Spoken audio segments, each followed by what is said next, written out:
Captain America 2 came out in early 2014, about 2 years after the New York battle. This film, while centered on Captain America's story, is quite independent with a rich plot and unexpected twists. It's thrilling, earning the nickname Marvel's The Bourne Identity. After the New York battle, heroes return to their lives. Steve Rogers, asleep for 70 years, tries to fit into the new world. During a run, he meets Sam Wilson, a retired Air Force vet, aka Falcon. They bond over running, leading to a classic line. At the start, Cap is shown out of touch due to being frozen, so he learns about past events. His notebook has interesting notes. After his run, Cap's mission starts. Natasha, with straight hair, picks him up in a sports car. The mission is to rescue tech staff from mercenaries on a S.H.I.E.L.D. ship. Cap quickly plans and jumps from the plane. Without a parachute, Cap boards the ship and takes out mercenaries with his shield. As mercenaries demand ransom from S.H.I.E.L.D., Natasha arrives just in time. Seeing no payment, they prepare to kill hostages, but S.H.I.E.L.D. agents ambush them, rescuing the hostages.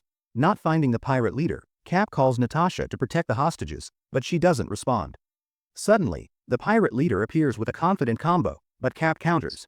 As the leader rises, Cap charges and ends the fight. Cap then sees Natasha copying secret files and tells her their mission was to save hostages. Natasha replies that was his mission. Hers was to copy files.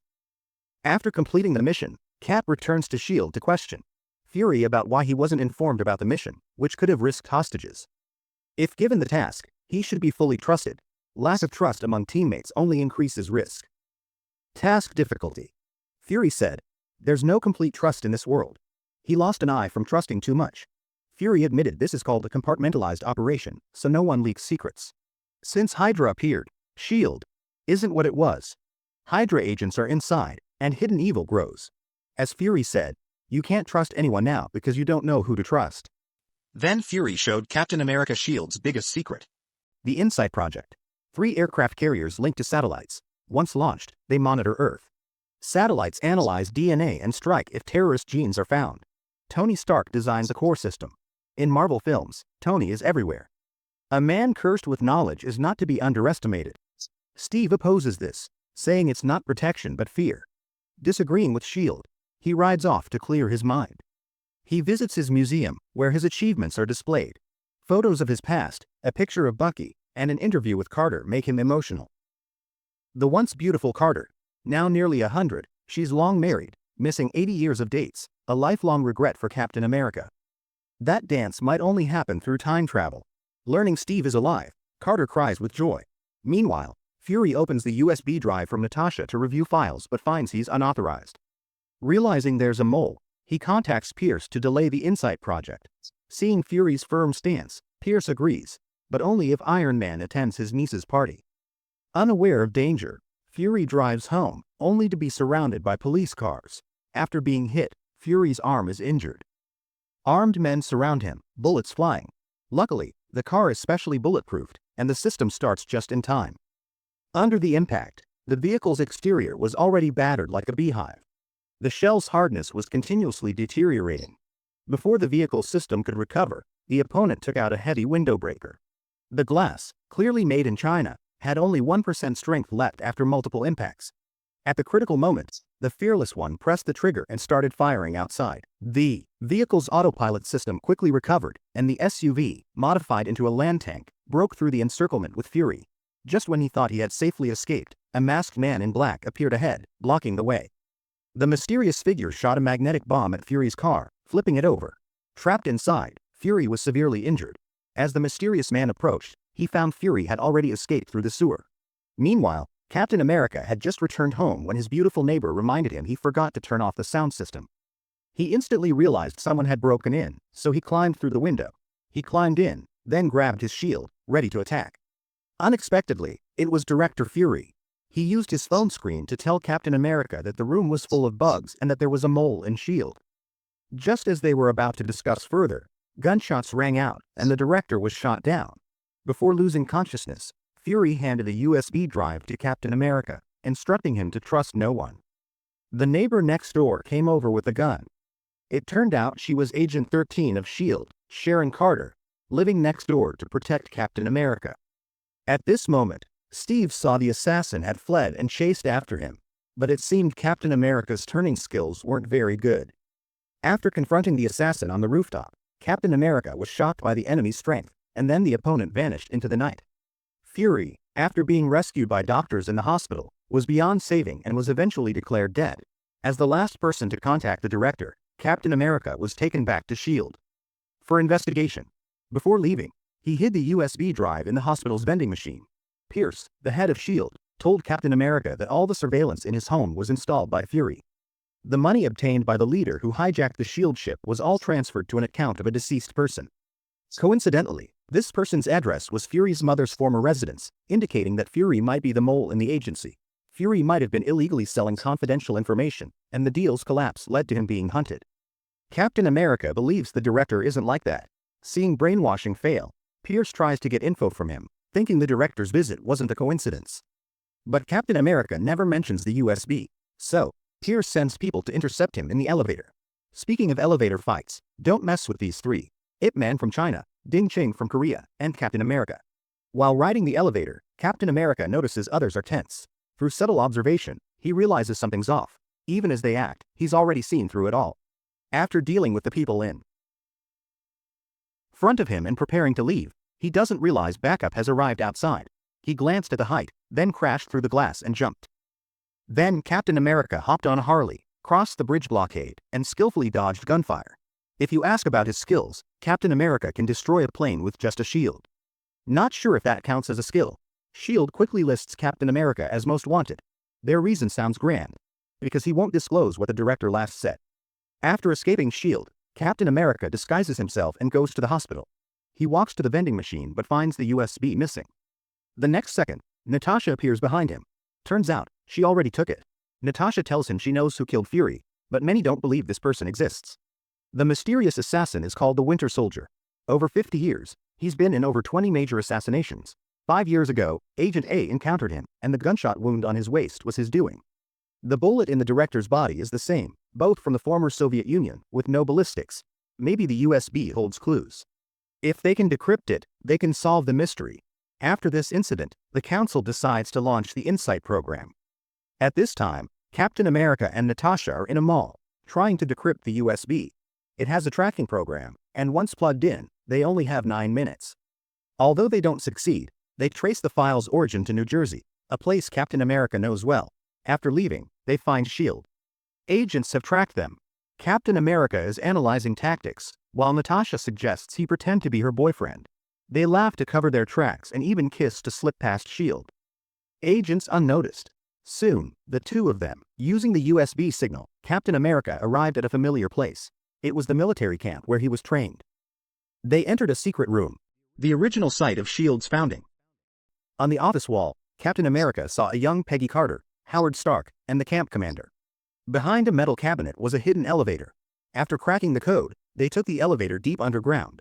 As the lights slowly turned on, they saw old machines covered in dust, except for a spotless USB port. When they inserted the USB, the equipment started working. An antique AI identified them and could even converse. A mysterious scientist appeared on the screen. Drive. Zola, the Red Skull's subordinate. In 1972, Dr. Zola, terminally ill, uploaded his consciousness to a computer before his death. He developed an algorithm to eliminate threats in their infancy, sacrificing freedom for Hydra's vision of peace. He revealed Hydra's plans to them. Previously, Captain America mentioned that after being captured, Zola joined the US military and was later integrated into S.H.I.E.L.D. through Operation Paperclip, a plan to recruit Nazi scientists during World War II. Although Zola left the Nazi regime, his loyalty remained unchanged. The seeds planted by the Red Skull continued to grow, fueling conflicts over the past half-century. Hydra agents have been inciting wars for profit. Anyone who tried to stop them, like Howard Stark and the murdered director, met tragic ends. The world's course has been under Hydra's influence, even infiltrating S.H.I.E.L.D. After decades of infiltration. S.H.I.E.L.D. nearly became Hydra's headquarters. The upcoming InSight program is Hydra's evolution plan. Once launched, 3 helicarriers will take to the skies, allowing Hydra to reclaim the world. While talking to them, Dr. Zola remotely locked the room and called for backup. Captain America realized Zola was stalling, as a missile was headed their way. After Captain America and Natasha narrowly escaped, they found Falcon, whom they had met not long ago. Natasha believed that since missiles could be launched at them, Hydra must have high-level infiltrators in S.H.I.E.L.D. Captain America immediately deduced that only someone with Pierce's authority could do this. The top leaders of S.H.I.E.L.D. were all Hydra agents, making the situation quite tricky.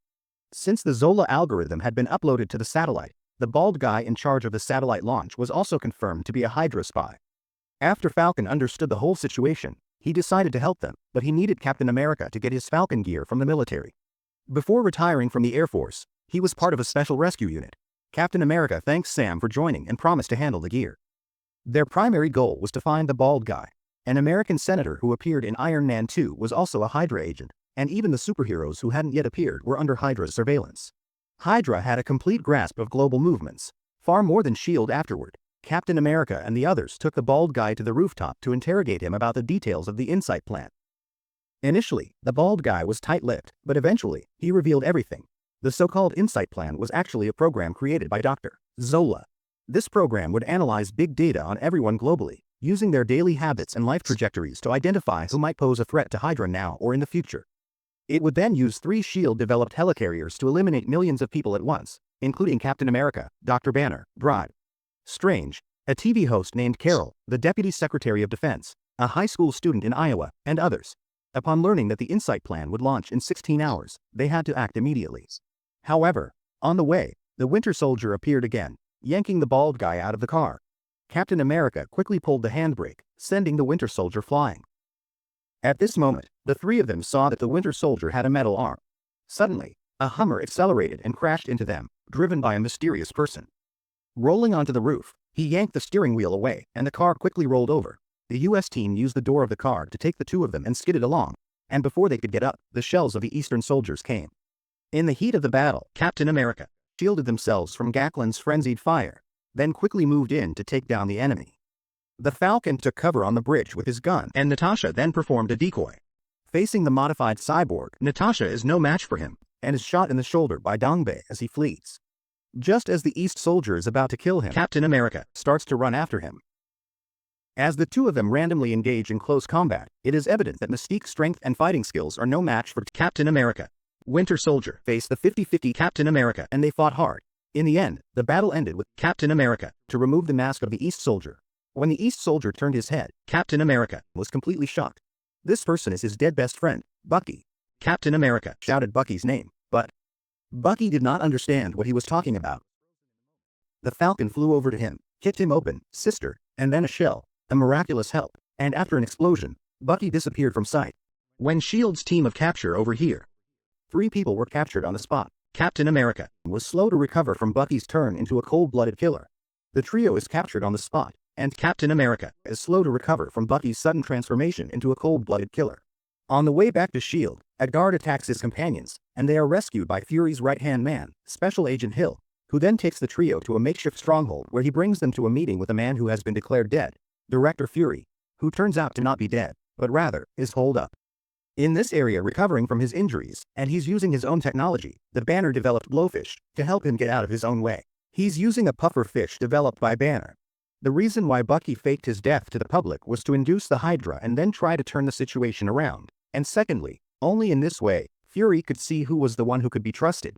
Bucky returned to the Hydra's secret base, and in the process of fighting with Captain America, he regained some of his memories. It turned out that Bucky didn't after falling off the cliff, but he was captured by the Hydra and was physically altered and brainwashed by the Hydra. Dr. Zola modified his body and brainwashed him after completing the mission. Dr. Zola sealed him in ice until the resurrection of Hydra, and he eventually became the killer of Hydra. Winter Soldier thinking of this, Bucky punched and flew away from the people around him, when S.H.I.E.L.D. people suddenly appeared. Pierce and the entire capture team are Hydra spies. Pierce realizes that Bucky's memory is coming back, and he immediately orders him to take Bucky to the hospital. Bucky brainwashes Fury again, who starts explaining his plan. Once the 3 aircraft carriers rise to 30 feet, they'll connect with satellites, turning into weapons to fire at millions of targets. To stop the Insight plan, Fury takes out 3 control chips, telling everyone that only by replacing the chips on the carriers can they regain control. Later, Cap stands alone on the bridge, recalling how Bucky, who grew up with him, promised to stay with him till the end. How could he now be an enemy? Falcon approaches, advising Cap that the current Bucky isn't the person he once knew. Now, he's someone you must stop. But kind-hearted Cap believes Bucky will eventually recognize him. With the plan set, they immediately set off, first infiltrating S.H.I.E.L.D.'s broadcast room. Cap exposes Hydra's plot to the public. After a passionate speech, many choose to believe Cap. Seeing the situation exposed, Pierce immediately orders his men to control the 4 council members. Some people within are still just deciding to side with Cap. In an instant, a gunfight erupts. Amidst the chaos, Rumlow executes the launch command at the S.H.I.E.L.D. base. Anyone obstructing Hydra meets their end. Meanwhile, the deck on the lake slowly opens, and the 3 massive carriers start their engines, ascending into the skies.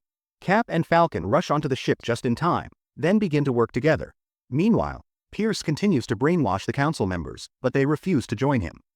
Just as he's about to shoot, a council member suddenly fights back, taking down the guards.